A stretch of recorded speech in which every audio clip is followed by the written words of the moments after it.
या ठिकाणी निदर्शनाचा कार्यक्रम होईल. थोडा वेळ सर्वांनी इथंच बसून घ्यायचं आहे, कोणीही जाऊ नका, नाहीतर सगळ्यांना वरती या. सर्वांना विनंती आहे, फोटो घ्यायचा आहे, वरती या.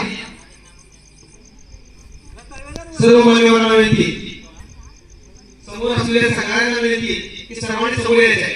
त्याचबरोबर या ठिकाणी आणखी एक सांगू इच्छितो की या ठिकाणी दुर्ग सेवा बेळगाव यांच्या वतीनं बेळगावचा किल्ला त्याचबरोबर राजवंशगडचा किल्ला या दोन्ही किल्ल्याचं संवर्धन व्हावं यासाठी त्यांच्याकडून वेळोवेळी म्हणजे दर आठवड्याला काम होत असते.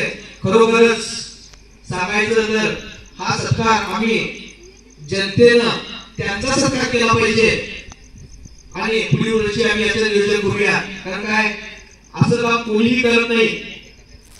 प्रत्येक जण येतोय पर्यटन म्हणून किल्ल्यावरती येतोय आणि इथं बाटल्या हे ते टाकून जात असतोय.